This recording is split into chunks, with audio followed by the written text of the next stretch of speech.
আজকের ভিডিওতে আমরা এমন একটি বিষয় নিয়ে আলোচনা করব যা অনেকের জীবন নীরবে ক্ষতি করছে, মাদকদ্রব্য, বিশেষ করে সিগারেট। হয়তো অনেকেই মনে করেন এক দুইটা সিগারেট খেলে কোনো ক্ষতি হয় না, কিন্তু বাস্তবতা কি তাই? চলুন আমরা জেনে নিই সিগারেটের আসল প্রভাব, তামাকের উৎপত্তি এবং কিভাবে এগুলো আমাদের শরীরে ধীরে ধীরে ক্ষতি করে। এই ভিডিওটি আপনার জন্য একটি সতর্কতা বার্তা হতে পারে, তাই শেষ পর্যন্ত দেখতে থাকুন। তামাক পাতা প্রধানত যুক্তরাষ্ট্র, ভারত, চীন এবং মেক্সিকোতে চাষ করা হয়। এসব দেশের জলবায়ু এবং মাটির গুণগত মান তামাক চাষের জন্য উপযুক্ত। সিগারেটের ইতিহাসের দিকে তাকালে প্রথমে এটি মূলত মার্কিন যুক্তরাষ্ট্র এবং ইউরোপে জনপ্রিয় হয়েছিল, তবে তামাকের প্রথম ব্যবহার হয়েছিল আমেরিকার কিছু আদি নিবাসিনীদের দ্বারা। তারা তামাক পাতা ধূমপানের জন্য ব্যবহার করত এবং এটি ধর্মীয় ও চিকিৎসার উদ্দেশ্যে ব্যবহার করা হতো। সিগারেটের আধুনিক রূপটি 1900 শতাব্দীর শেষের দিকে এবং 20 শতাব্দীর শুরুতে ব্যাপকভাবে জনপ্রিয় হয়। সিগারেটে প্রায় 69টিরও বেশি রাসায়নিক পদার্থ রয়েছে যারা মানব শরীরে ক্যান্সার সৃষ্টি করতে পারে। তামাকে আরেকটি নিকোটিন নামে উপাদান রয়েছে যা আসক্তি সৃষ্টির জন্য দায়ী। ধূমপান করলে নিকোটিন শারীরিক ও মানসিক নির্ভরশীলতা তৈরি করে। আজকের যুগে তরুণদের মাঝে সিগারেট খাওয়ার প্রবণতা দ্রুত বাড়ছে। বিপুল সংখ্যক যুবককে ধূমপান করতে দেখা যায়। সিগারেটের মধ্যে তামাক থাকে যা মারাত্মক রোগের কারণ হতে পারে। সিগারেট স্বাস্থ্যের জন্য খুবই বিপজ্জনক বলে মনে করা হয়। সিগারেটের মধ্যে নিকোটিন থাকে যা একজন মানুষকে সিগারেটের প্রতি আসক্ত করে তুলতে পারে। এই কারণে একজন ব্যক্তি একবার ধূমপান শুরু করলে বারবার ধূমপান করতেই থাকে। এখন প্রশ্ন হলো, দিনে এক বা দুটি সিগারেট খাওয়া কি নিরাপদ? অনেকেই এর সীমা জানে না। এই বিষয়ে জেনে নিন চিকিৎসকের কাছ থেকে গুরুত্বপূর্ণ কিছু তথ্য। Doctor Sonia Rawat, preventive health ডিপার্টমেন্টের ডিরেক্টর, স্যার গঙ্গারাম হাসপাতাল, নিউ দিল্লি বলেছেন যে দিনে একটি সিগারেটও নিরাপদ বলে বিবেচনা করা যায় না। সিগারেট সম্পর্কে এতটুকু বলা যেতে পারে যে আপনি যদি বেশি পরিমাণে সিগারেট সেবন করেন তবে তা আপনার জন্য বেশি ক্ষতির কারণ হবে, আর আপনি যদি কম সিগারেট খান তবে তা আপনার স্বাস্থ্যের জন্য কম ক্ষতি হবে। তবে কম অথবা বেশি কখনোই আপনার সিগারেট খাওয়া উচিত নয়, কারণ সিগারেট খেলে আপনার ফুসফুস, হার্ট এবং মস্তিষ্কের মারাত্মক ক্ষতি হয়।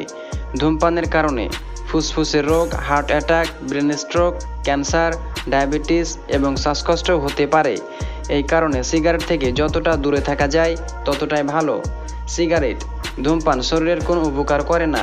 ছোট বড় সকল মানুষের সিগারেট এড়িয়ে চলা উচিত। আপনি যদি দিনে 10 থেকে 15টি সিগারেট খান বা তারও বেশি, তাহলে আপনি এখনই এই অভ্যাসটি পরিবর্তন করার চেষ্টা করুন। আপনি যদি সিগারেট পুরোপুরি ছেড়ে দেন তবে এটি আপনার জন্য খুবই উপকারী। প্রয়োজনে এর জন্য আপনি একজন ডক্টরের সাহায্য নিতে পারেন।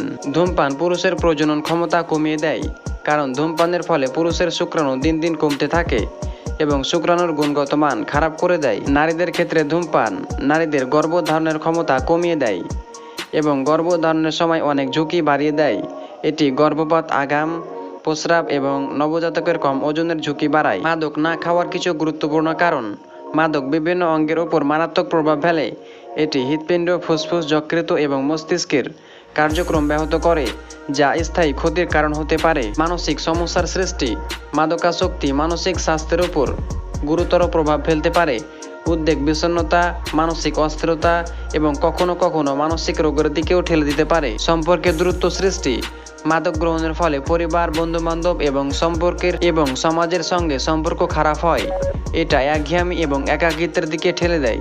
ধূমপানের ফলে ইমিউন সিস্টেম দুর্বল হয়ে যায়, যা শরীরকে সংক্রমণ ও অন্যান্য রোগের বিরুদ্ধে লড়াই করতে অসহায় করে তোলে। এর ফলে ধূমপায়ীরা ফুসফুসের সংক্রমণ এবং অন্যান্য রোগে সহজে আক্রান্ত হতে পারে। ধূমপান হাড়ের ঘনত্ব কমিয়ে দেয়, যা অস্টিওপোরোসিসের ঝুঁকি বাড়ায়। বিশেষ করে নারীদের ক্ষেত্রে ধূমপানের ফলে হাড় দুর্বল হয়ে পড়ে এবং ফ্র্যাকচারের ঝুঁকি বেড়ে যায়। ধূমপান এবং মানসিক স্বাস্থ্য সমস্যাগুলোর মধ্যে সরাসরি সম্পর্ক রয়েছে। অনেকেই স্ট্রোক কমানোর জন্য ধূমপান করেন, তবে এর মাধ্যমে হতাশা ও উদ্বেগের ঝুঁকি আরও বাড়তে পারে। ধূমপান ছাড়ার সুবিধা। প্রথম 24 ঘন্টার মধ্যে হৃৎপিণ্ড রোগের ঝুঁকি কমতে শুরু করে। কয়েক মাসের মধ্যে ফুসফুসের কার্যকারিতা উন্নত হয় এবং শ্বাসকষ্ট কমে আসে। ধূমপান ছাড়ার কয়েক বছরের মধ্যেই ক্যান্সারের ঝুঁকি অনেকাংশে কমে যায়। ধূমপানের ক্ষতিকর প্রভাবগুলো সময়ের সাথে সাথে আরও তীব্র হতে পারে, তাই যত দ্রুত সম্ভব ধূমপান ত্যাগ করা স্বাস্থ্যের জন্য অত্যন্ত গুরুত্বপূর্ণ। তো ভিডিওটা কেমন লাগলো তা কমেন্ট বক্সে জানাতে ভুলবেন না। তো আজ এ পর্যন্ত, সবাই ভালো থাকবেন।